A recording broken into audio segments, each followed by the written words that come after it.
Good morning बच्चों।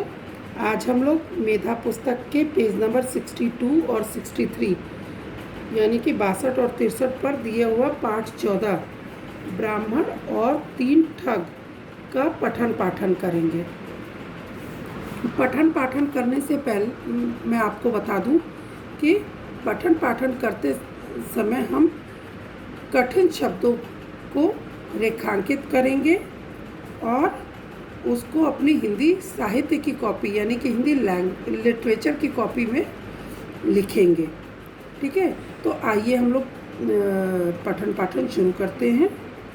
एक ब्राह्मण था, वह लोगों के यहाँ पूजा यज्ञ और हवन आदि करवाकर अपना गुजारा करता था। एक दिन उसे किसी आदमी ने भेंट स्वरूप यानी गिफ्ट में दूध देने वाली एक बकरी दी। दूध देने वाली बकरी मतलब दुधारू बकरी।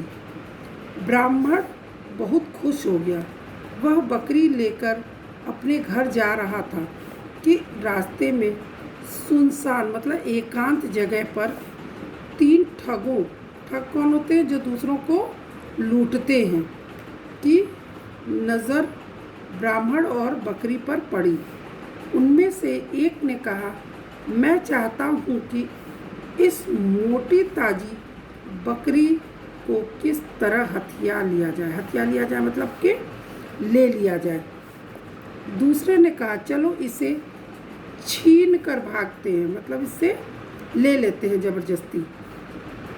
यह मोटू ब्राह्मण हमारा कुछ भी नहीं बिगाड़ पाएगा। तीसरे ठग ने कहा, नहीं, बकरी छीन कर भागने से की कोई ज़रूरत नहीं है। हम मेरी तरकीब मतलब कि मेरा सुझाव या मेरा आइडिया से यह अपने आप ही बकरी छोड़कर भाग जाएगा। फिर उसने वह तरकीब अपने साथियों मतलब फ्रेंड्स को बताई, अपने दोस्तों को बताई। दोनों ने कहा, तुम्हारी योजना तो बहुत अच्छी है। योजना मतलब प्लान है ना।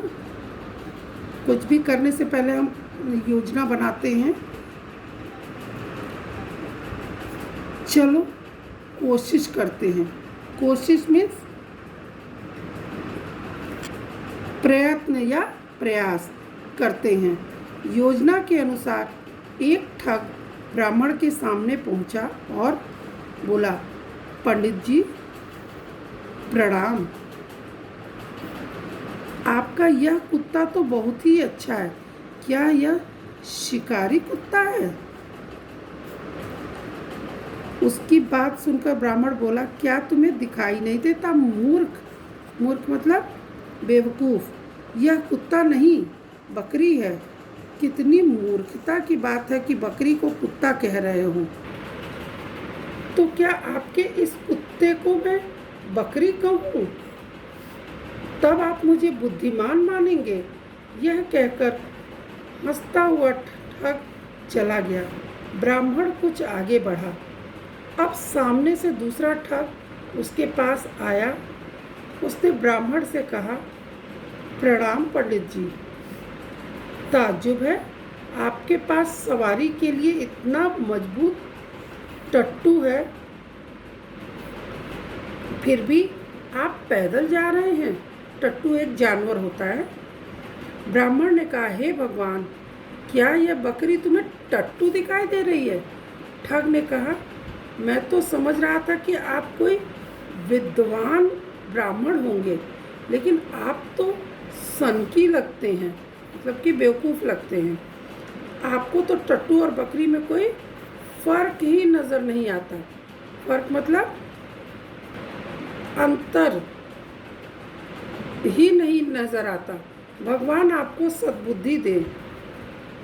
यह कहते हुए ठग आगे बढ़ा। ब्राह्मण ने गौर से मतलब कि ध्यानपूर्वक बकरी की ओर देखा।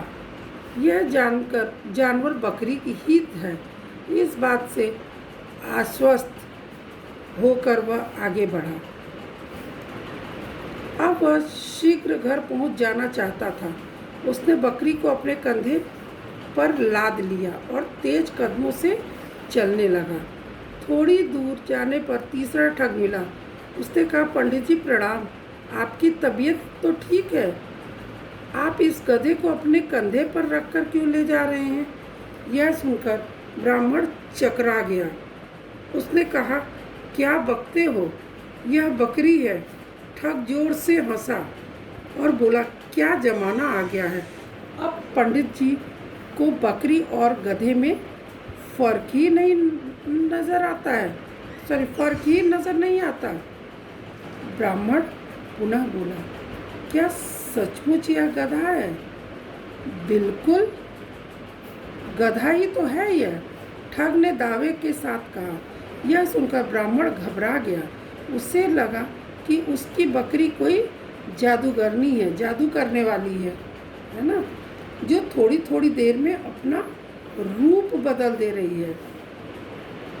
डर कर ब्राह्मण बकरी को वहीं छोड़कर भाग खड़ा हुआ।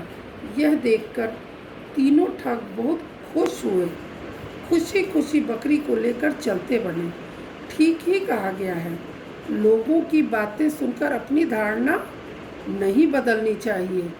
यानी कि हमें जो हम को सही लगता है हमें वही करना चाहिए, हमें दूसरों की बातों पर में नहीं आना चाहिए।